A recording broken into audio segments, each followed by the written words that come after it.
بسم الله الرحمن الرحيم والحمد لله رب العالمين والصلاة والسلام على رسول الله وعلى آله وصحبه أجمعين وبعد. أخبرني لو جاء هذا لا شأن البس الميكروفون لو أنت تشوف أي واحد يجي.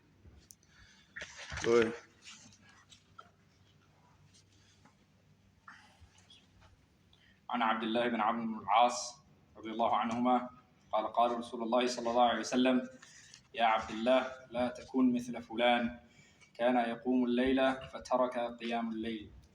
متفق عليه. جرب.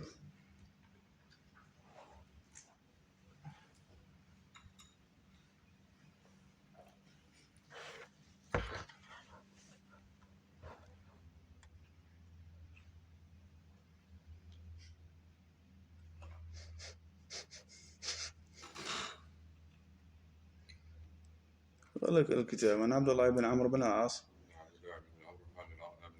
رضي الله عنهما قال رسول الله صلى الله عليه وسلم: يا عبد الله لا تكن مثل فلان كان يقوم الليل فترك قيام الليل. حاول أجي. كان يقوم الليل فترك قيام الليل.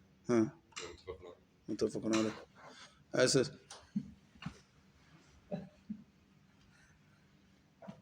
كل متفق عليه بس متفق عليه.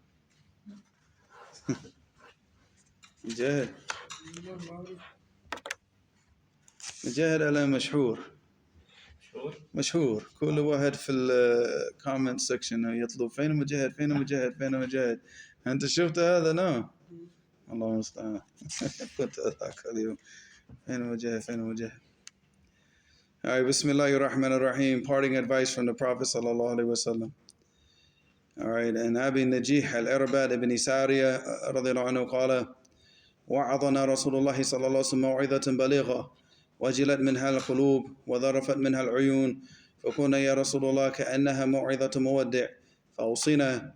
قال: أوصيكم بتقوى الله والسمع وطاعته وأن تأمر عليكم عبد حبشي وإنه من يعيش منكم فسيرى اختلافا كثيرا فعليكم بسنتي وسنة الخلفاء الراشدين المهديين عضوا عليها بالنواجذ وإياكم ومحدثات الأمور فإن كل بدعة ضلالة. رواه Abu Dawud.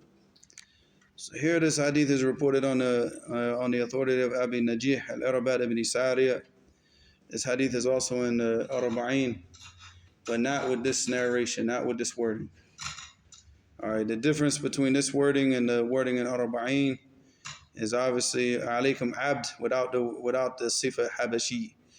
And وَمَنْ يَعِيشْ مِنْكُمْ فَسَيَرَى اخْتِلَافًا كَثِيرًا فَعَلَيْكُمْ بِسُنَّتِي وَسُنَّةِ الْخُلَفَاءِ الرَّاشِدِينَ. No, that's the same. But the only difference, I guess, is the habashi part.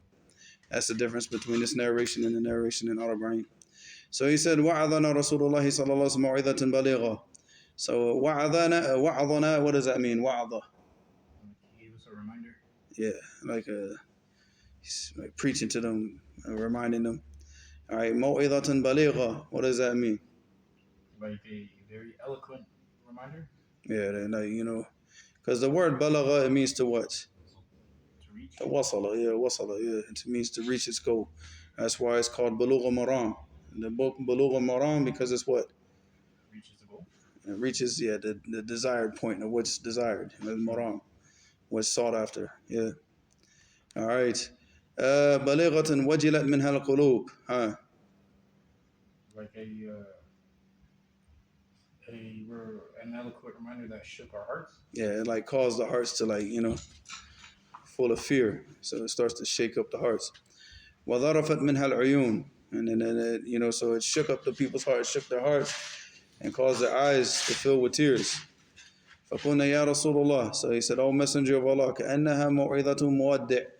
Like this is like almost as if it's a reminder of a person who's about to leave us, to part from us.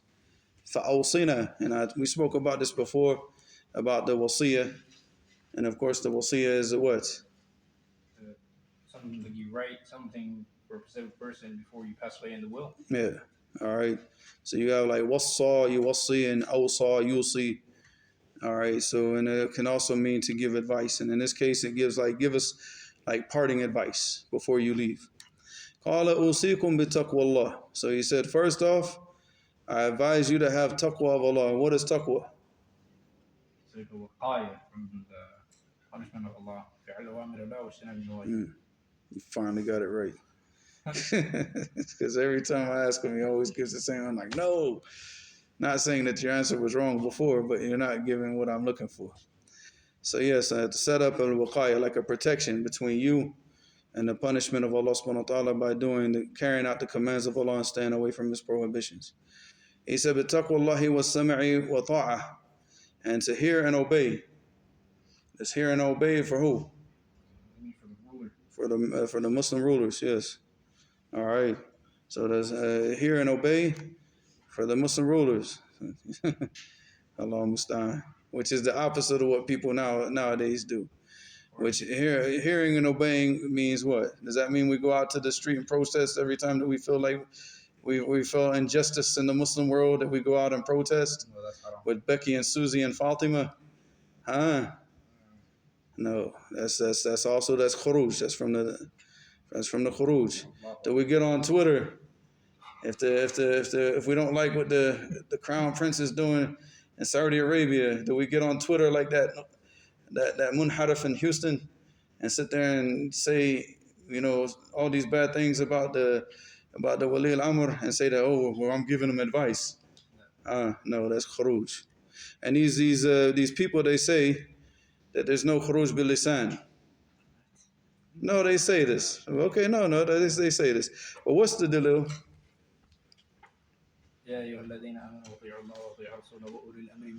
No, but what's the dalil for the person makes khuruj bil lisan? We know khuruj, with safe and fighting against the Wali al-Amr. But a lot of the people say, no, what we're doing is we're saying kalimat al-haq in the sultan al-ja'ir. We're speaking a word of truth in front of an oppressive ruler, and this is jihad fi sabilillah. This is what they say. But so they get on Twitter and they use this hadith as a hujjah to do what they're doing. So what's the dalil that there is a khuruj bil lisan? That a person can make khuruj on the Wali al-Amr bil lisanihi? What's the dalil? Y'all don't remember the hadith? جاء رجل إلى النبي صلى الله عليه وسلم قال يا محمد اعدل فإنك لم تعدل. Remember that guy? He went up to the Prophet and told him, he said, be just because you haven't been just. He said, هذا قسمة لا ما أريدت به وجه الله. And he said to the Prophet صلى الله عليه وسلم that this portioning off of the portion of the ghanima, it wasn't, you didn't want the wajh of Allah. You didn't have ikhlas, basically. You didn't have sincerity with it. And then what did the Sahaba, they wanted to kill him, right? And what did the Prophet ﷺ say about him? He said, no, دعه فإنه يخرج من ضئ هذا الرجل. What? These people, يقرؤون القرآن ولا يجاوز حناجرهم. And that's the sifat of what? The Khawarij. So he was the first person to make khuruj, and he made khuruj against the Prophet ﷺ, not by fighting against him, but by doing what? Bilisanihi. So anybody that says that you can't do that, then wallahi, Allah min himar ahlihi. So Houston, we have a problem. Houston, we have a problem. Allahumma musta'an. So no, here the Prophet ﷺ in his parting advice. And when the last advice, this is parting advice to the Sahaba, and he told them to hear and obey. This doesn't mean that we sit back and defend the rulers when they make mistakes. We don't defend them, but we don't speak out against them either. If we have the ability to advise them, what? Privately. We advise them privately. If we don't have that ability, we keep our mouth shut. Because talking about these issues can cause more fitna. It's not about defending anybody. We don't defend their batil. We don't sit there and try to make excuses and justify the sins that they're doing. Whatever they call to and they do is wrong is wrong. And we make inkar on those things. Going to concerts is haram. Celebrating the holidays of the kuffar, haram. There's no doubt about this. But that doesn't mean that we get up on social media and start running our mouths about Muslim rulers. You want to run your mouth about something? Go fix your own country first. Fix your own country first. You live in America. Look at America, and you want to sit here and talk about Saudi Arabia, talk about all these other countries.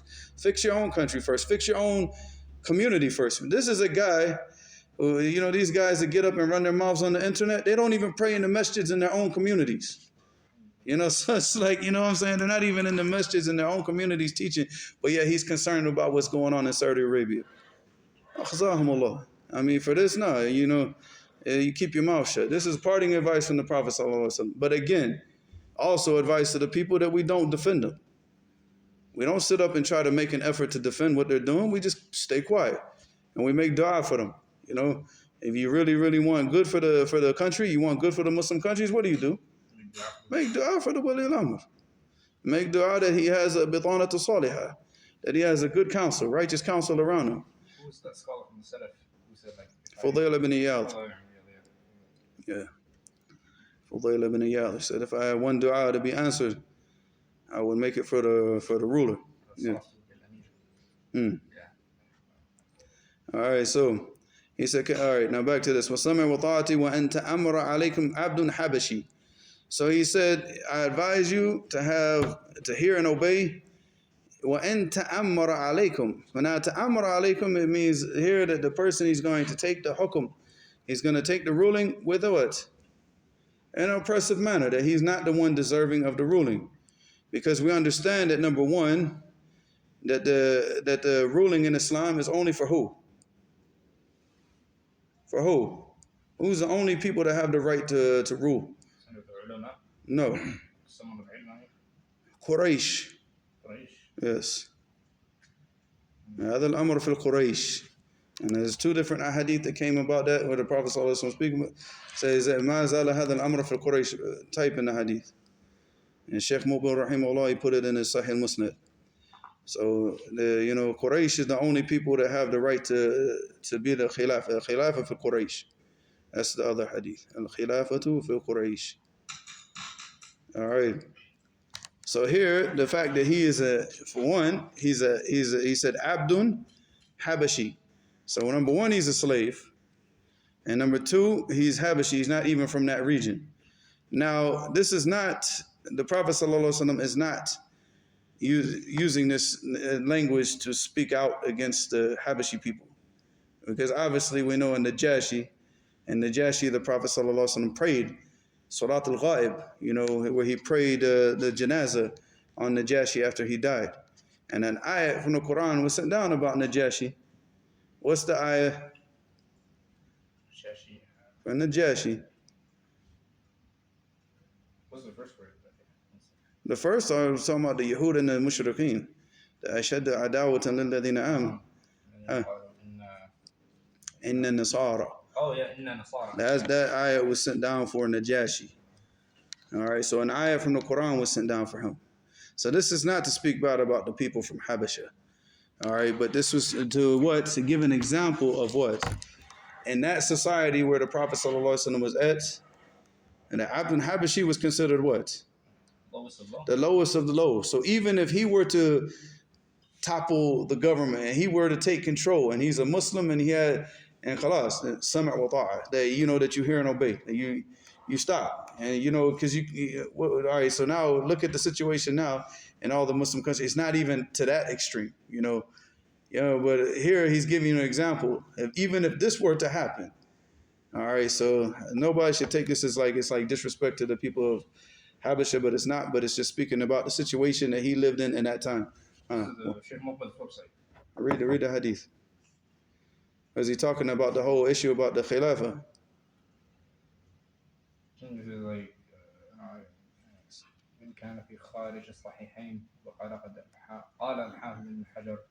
What's the hadith?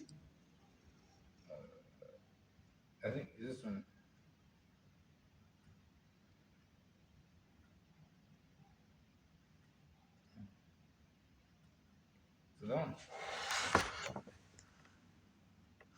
That's one of them. Alamatu min Quraysh.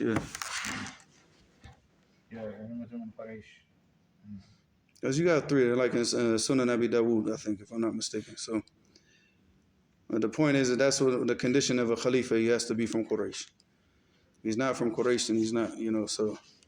That's why when these people, they talk about the Uthmaniyun being the last Khilafah. No, it's not. Of course, it's not true. They weren't a Khilafah, Aslan, because one, it goes against the Hadith about the Prophet ﷺ when he talked about the Khilafah and how long the Khilafah is going to last and when it's going to end. So that's number one. Number two, they're not from Quraysh, so they can't be Khulafa. You can't give them that title, Khalifa, if he's not from Quraysh, because the Emma fil Quraysh. So anybody that's not from Quraysh, then what? إذا وصل الأمر إلى غير أهله فإيش؟ فانتظر الساعة. If the affairs get put in the hands of people that aren't, that don't deserve it, or they're not, what's the word I'm looking for?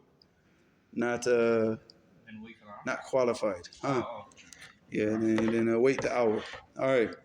So he said after that, he said, وَإِنَّهُ مَنْ يَعِيشْ مِنْكُمْ فَسَيَرَى اخْتِلَافًا كَثِيرًا. So whoever from amongst you will live after me, he's going to see a lot of differences, like a lot of just people just going back and forth and changing things. And he said, فَعَلَيْكُمْ بِالسُنَّةِ.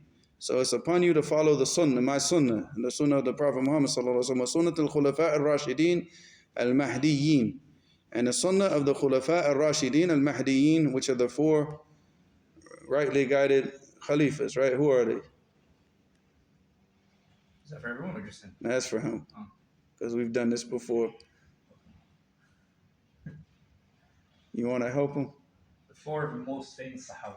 Who's number one? Abu Bakr. لو كنت متخذا من أمتي خليلا لاتخذت من؟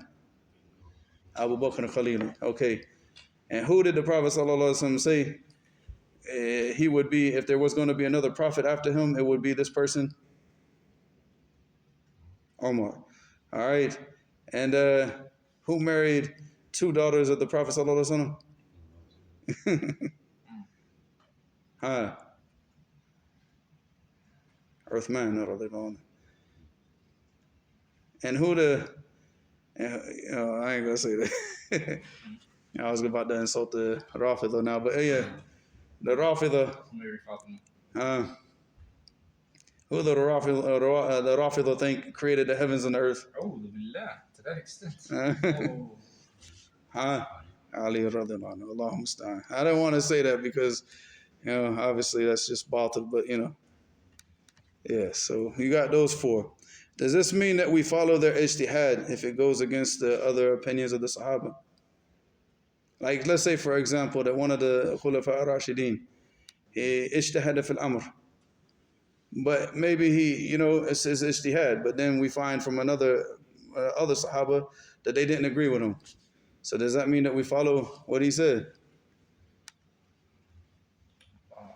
And the statement of Umar and Hajj, didn't his son say what? Are you going to follow my father or are you going to follow the Prophet? So in this case, that was the ijtihad of Umar, right? Yes. So no, if we have a clear hadith and the ijtihad, because you got to understand that even the Sahaba, there's certain hadith, they might not have been there for that, So for example, the ijtihad in certain amr, right? And then you find a hadith that goes against that ijtihad and against the rest of the consensus of the Sahaba. No, we go with the hadith, we go with the sunnah. All right, so when we talk about the sunnah al-khulafa al-rashidin al-mahdiyyin, it means what? Everything that they did, all the sunnah that they did that were in line with what? The sunnah of the Messenger sallallahu alaihi wasallam, not from the ijtihadat that might have what? I don't, not to say it went, but they made an ijtihad based on what they knew, and then other hadith come, just like the case of Ibn Umar when he was talking about Hajj. He said, al-amr abi nattabi'uhu am amr an-nabi Rasulullah sallallahu alaihi wasallam.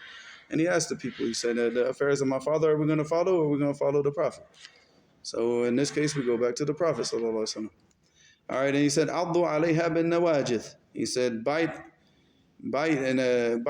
onto it with your nawajid, and the nawajid are what? Yeah, the back teeth. So why did he use the word nawajid? Because when you really hold on to it. Yeah, you don't lose your grip on it. But if you bite on the front teeth, somebody pulls the rope real tight and take your teeth right out, right?